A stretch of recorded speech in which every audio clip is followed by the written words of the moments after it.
So I've been in the crypto game for about 8 years, but never once did I think about trying to mine Bitcoin. One, because I'm not a techie and it looked complicated, and two, I simply didn't think it was viable. But a few weeks back, I decided to check it out, and in all honesty, I'm shook. Hey, that's pretty good. I was not expecting to get the results that I did. Quick spoiler, you can't actually mine Bitcoin. In order to do so, you need quite a complicated and expensive ASIC miner, but you can mine a variety of altcoins, including the second most popular altcoin in the world, Ethereum.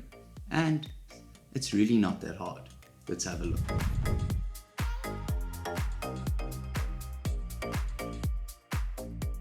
So if you guys enjoyed this video, make sure you hit that like button, comment down below, and if this is the type of content you enjoy, make sure you hit that subscribe button.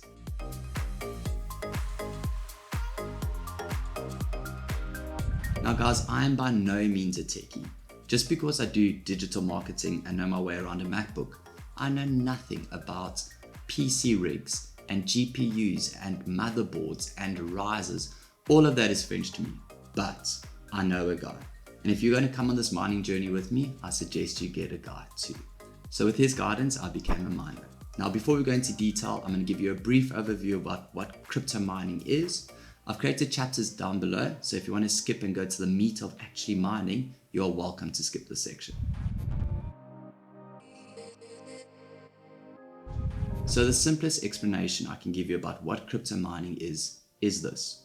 Your computer, specifically your graphics card or GPU, connects to a network called a blockchain to solve complex algorithms.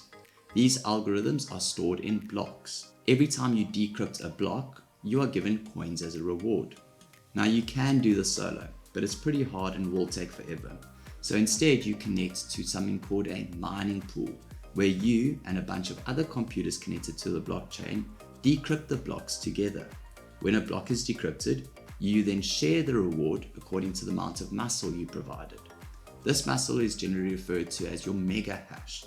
The more mega hashes you contribute to the pool, the bigger cut you get when a block is decrypted.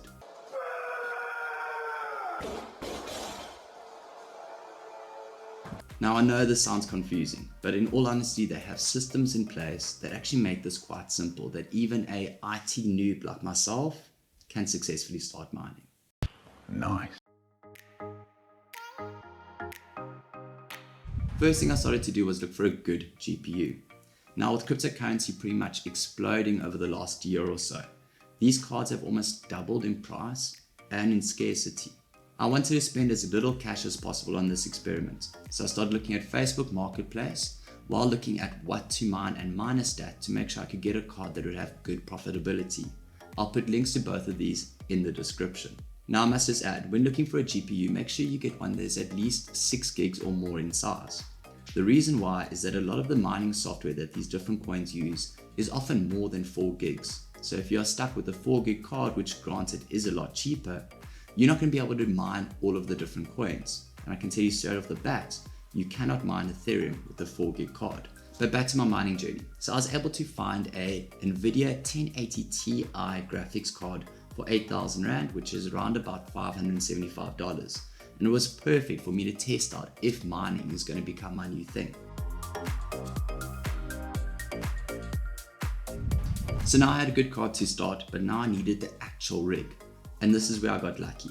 My techie savior, Willem, had a spare computer lying around, and he offered to do the following for me to get it ready to use as an actual mining rig. He removed the hard drive because, well, it wasn't needed, and we'd be running the software from just a little 16 gig USB.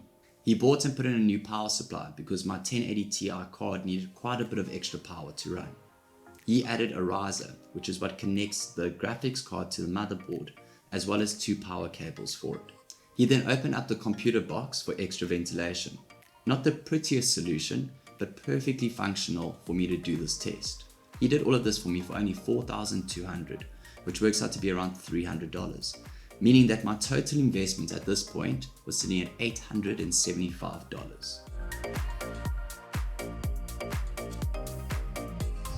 So now all we had to do was get the actual rig running. I had seen videos online showing how easy NICEHASH was to use, but like my techie garden angel Willem explained to me, NICEHASH takes between 2 to 5% of everything you make. and you are locked into using their pools.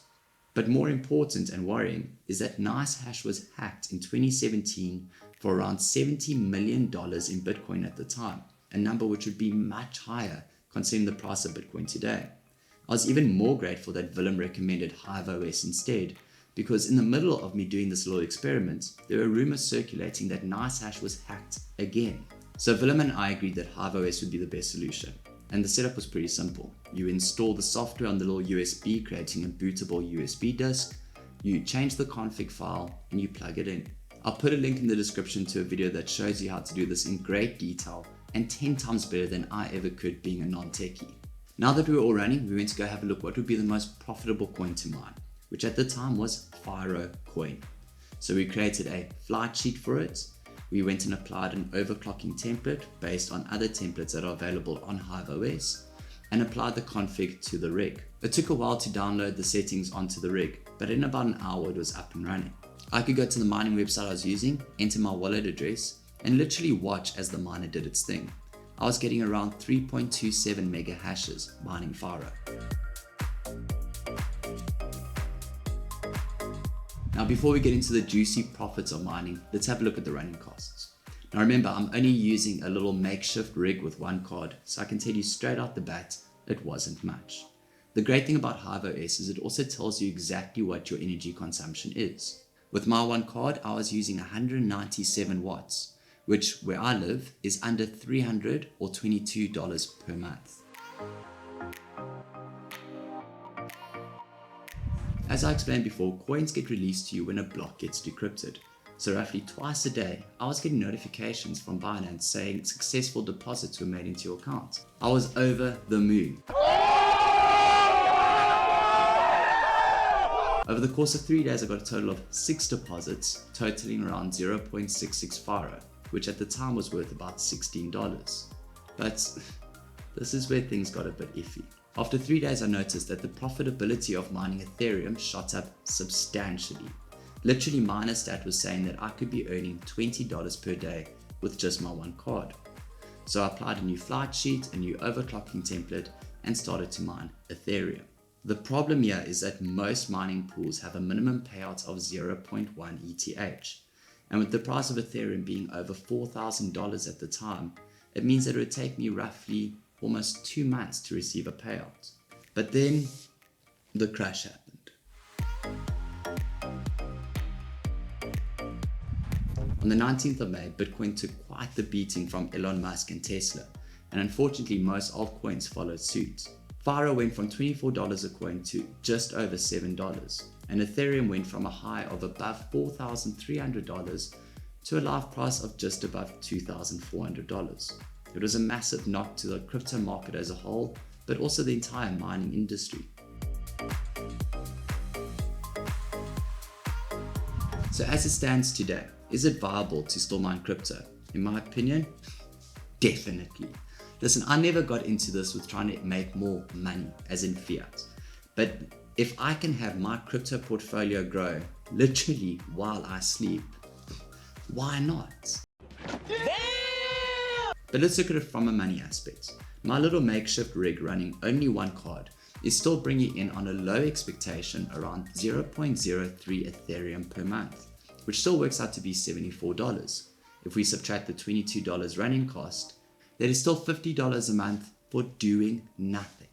And guys, like I said, this is with my makeshift rig with one card. Imagine 5 rigs, each running 6 cards. That is over $1,500 every month in crypto while you sleep. So after this little experiment that had a crypto crash happen right in the middle of it, am I going to continue mining?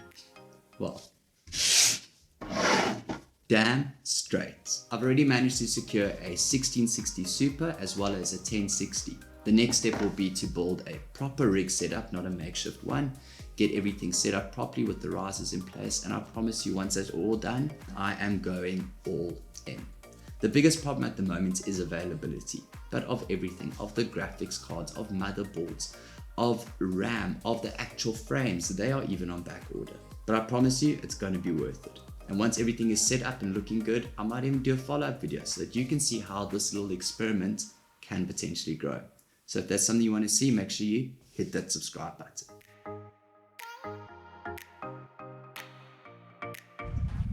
Remember guys, I'm not a techie, so I had to learn a lot to get to this point of being able to even earn anything. And I've had to learn even more to get to the point where I can try and scale this into something that can earn a decent amount of crypto. I learned a lot and made quite a few mistakes, but I'm going to share with you what I have learned so that you don't have to battle through it like I did.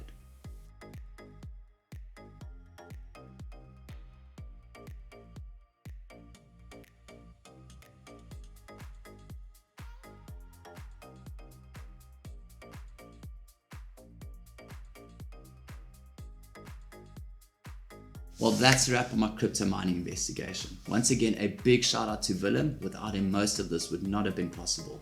If you enjoyed this video, make sure you hit that like button, comment down below, especially if you're interested in seeing a follow-up to this video. And if this is the type of content you enjoy, everything from crypto to e-commerce and all the online hustles in between, make sure you hit that subscribe button. And as always, we'll see you in the next video.